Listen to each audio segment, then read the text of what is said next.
Welcome to my channel simply studies एंड आज का हमारा टॉपिक रहेगा डिसीजन कंट्रोल इंस्ट्रक्शंस। ये हमारा चैप्टर 9 है। लास्ट क्लास में हमने एक्सेप्शन हैंडलिंग काफ़ी डिटेलिंग में एंड काफ़ी अच्छे से पढ़ा था। अगर आपने वीडियो एंड तक देखी है तो आपको पता होगा कि उसमें एक एक्सरसाइज दी गई है। अगर आपको एक्सरसाइज में कहीं भी कोई प्रॉब्लम आती है तो आप मुझसे पूछ सकते हैं। अगर आप कमेंट में नहीं पूछना चाहते तो इंडिविजुअली आप मुझे मेल से भी पूछ सकते हैं। तो काफ़ी छोटा सा एंड काफ़ी सिंपल सा टॉपिक है आज का हमारा। काफ़ी सिंपल सा टॉपिक है, जल्दी ही कवर हो जाएगा, इतना कुछ डिफ़िकल्ट नहीं है। इससे पहले हमने C++ में ये सब पढ़ा है, सेम है। थोड़ा बहुत सिंटैक्स में कोई डिफरेंस आया होगा, एक्सप्लेनेशन सेम रहेगा। तो आइए स्टार्ट करते हैं। हमारी छोटी सी क्लास होगी आज की। चलिए, लास्ट में आपको एक एक्सरसाइज मिलेगी, ट्राई कीजिएगा सॉल्व करने का। तो फर्स्ट होता है कि डिसीजन कंट्रोल इंस्ट्रक्शंस हम देख रहे हैं। उसमें सबसे पहले लिखा हुआ है मैंने flow of execution. Flow of execution 3 type के मेंशन है यहाँ पे, सीक्वेंशियल, सिलेक्शन एंड आइट्रेशन। मैं यहाँ पे इनको डिस्क्राइब नहीं करूँगी। मैंने जो हमारी फर्स्ट क्लास हुई थी कंप्यूटर बेसिक इंट्रोडक्शन में, उसमें flow of execution and flow chart को काफ़ी अच्छे से समझाया हुआ है। अगर आपको नहीं देखा है आपने तो आपको लिंक डिस्क्रिप्शन बॉक्स में मिल जाएगा। तो आगे हम चलते हैं, सीक्वेंस पे आते हैं। अब सीक्वेंस को हम 2 तरीके से चेंज कर सकते हैं, ऑल्टर कर सकते हैं। फर्स्ट आता है decision control instruction and second आता है repetition control instructions. Decision control instruction में 3 मेथड्स हमारे पास, 3 वेज है, 3 फॉर्म्स है। फर्स्ट है इफ़, इसमें हम इफ़ एल्स यूज़ करते हैं। फर्स्ट है इफ़, नॉर्मली इफ़ यूज़ कर लो। सेकंड हमारा इफ़ एल्स अगर हम यूज़ करें। थर्ड हम नेस्टेड इफ़ यूज़ कर रहे हैं, if L if first condition, L if second condition, else. ठीक है, मेन पॉइंट्स क्या है यहाँ पे याद रखने के लिए। फर्स्ट कि कोलन कंपलसरी है, इफ़ एल्स एल इफ़ हर किसी में कोलन एंड में आएगा ही आएगा। जैसे पहले इसी में सेमी कोलन आता था वैसे ही यहाँ पे कोलन कंपलसरी है। सेकंड, इंडेंटेशन इज़ कंपलसरी है। इंडेंटेशन क्या होती है मैंने बताया था, स्पेस होता है। इस अगर आपको डिटेलिंग में जानना है तो आपको लास्ट वीडियोस देखनी पड़ेंगी, उसमें काफ़ी अच्छे से इंडेंटेशन को मेंशन किया हुआ है। इंडेंटेशन यहाँ पे कंपलसरी है। Third, indented statements are treated as a block of statements या group of statements.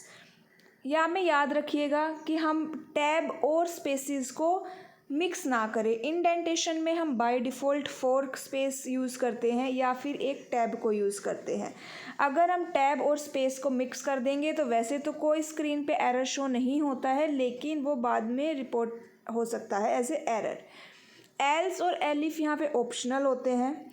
If else statement can be nested. इसमें ऐसी कोई डिफ़िकल्ट वाली बात नहीं थी जो समझ में ना आए, काफ़ी सिंपल सा है कि कॉल कंपलसरी है, कॉलन कंपलसरी है, इंडेंटेशन कंपलसरी है। बस ये 2 बातें याद रखनी है हमें।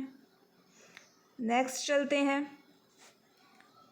नेक्स्ट क्या कह रहा है कि जो एलिफ कितने हो सकते हैं, number of elif is dependent on number of conditions. कितनी, जितनी कंडीशन मीन्स कि अगर हमारी इफ़ कंडीशंस में इफ़ लगाने से हमारा रिक्वायरमेंट पूरी नहीं हो रही, हमें ज़्यादा कंडीशंस की रिक्वायरमेंट है, जैसे हमें हर एक अल्फ़ाबेट के लिए कंडीशन चाहिए, तो हम एलिफ को यूज़ कर सकते हैं। कंडीशन इन एन इफ़ और elif close can be any Python expression. अब जो यहाँ पे लिखा हुआ है ना कंडीशन, ये कोई भी पाइथन एक्सप्रेशन हो सकता है। मैं एक बात यहाँ पे क्या याद रखनी है, यहाँ पे पैरेंथेसिस का यूज़ नहीं हो रहा है, यहाँ पे सिंपल हम एक्सप्रेशन लिख सकते हैं बिना किसी पैरेंथेसिस के। कोई भी ये एक्सप्रेशन हो सकता है, कोई स्टेटमेंट हो सकती है, ठीक है। दैट रिटर्न से वैल्यू और नॉन वैल्यू। ये नेस्टेड इफ का फॉर्म है, देख लीजिएगा।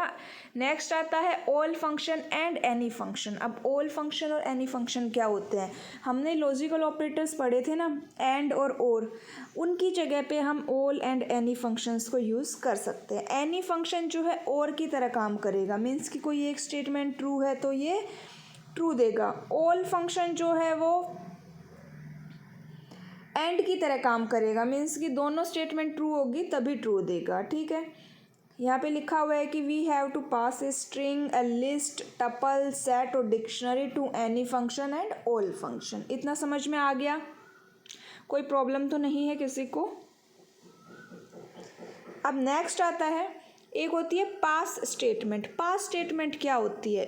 पास स्टेटमेंट को हम नो ऑप इंस्ट्रक्शन भी कहते हैं। क्वेश्चन आ जाए अब हमारा कि विच कीवर्ड या statement is known as no op instruction. Options में हमारे पास है pass, return, break, continue. Then हमारा ऑप्शन क्या हो जाएगा? पास। पास स्टेटमेंट का मतलब होता है कि हमें कुछ नहीं करना उस एग्जीक्यूशन में, स्टेटमेंट को पास कर दो। वो कहते हैं ना, एक गेम होता है ना, पास कर देना है, हमें नहीं आता, नेक्स्ट वाले को पास कर दो, वो आंसर देगा। तो ये वही होता है पास स्टेटमेंट, मीन्स कि वहाँ पे कुछ नहीं करना है, उस एग्जीक्यूशन में वहाँ कुछ नहीं करेगा, वो सिंपली पास कर देगा। इस तरह से हम पास ये लिख सकते हैं। अब ये सिंपल से 2 एग्जांपल है, आप देखिएगा, रन करके देखिएगा प्रैक्टिकली एंड मुझे बताइएगा कि आपको एरर कहाँ दिखाई देता है। वैसे इसमें एरर मैंने मेंशन किए हुए हैं कि एरर क्या है, लेकिन आप अपने आप करके ट्राई कीजिएगा, ठीक है। ये सिंपल से 2 प्रोग्राम हैं, हो जाएंगे, इनमें कोई डिफ़िकल्टी वाली बात नहीं है और आप एरर भी फाइंड आउट कर सकते हैं कि क्या है। उसके बाद यहाँ पे एक एक्सरसाइज दी गई है, आप एक्सरसाइज सोल्व करके देख लीजिएगा। ये आप ही के लिए ये एक्सरसाइज दी जाती है, अगर ये भी मैं ही सोल्व करवा दूँगी तो पूरी आपने क्या देखा, आपको कैसे आप अपना रिज़ल्ट फाइंड आउट करेंगे, अपने आप को कैसे क्या कहते हैं वो इवेल्यूएशन करेंगे। तो इसीलिए ये एक्सरसाइज आपके लिए है। यहाँ पे कुछ एक्सरसाइज है जिनमें आउटपुट क्या जनरेट होती है वो दिखाना है, आप देख लें और बताइए मुझे। अगर आपको इनके आंसर्स चाहिए, आपको नहीं मिल रहे हैं, तो आप मुझे कमेंट बॉक्स में लिख के बता दीजिएगा, मैं आपको इनके आंसर्स प्रोवाइड करवा दूँगी। छोटी सी वीडियो है, इफ़ एल्स की, अच्छी लगे तो लाइक सब्सक्राइब ज़रूर कीजिएगा। नेक्स्ट क्लास में मिलते हैं रिपीटेशन कंट्रोल इंस्ट्रक्शन के साथ। Have a wonderful day guys, bye bye.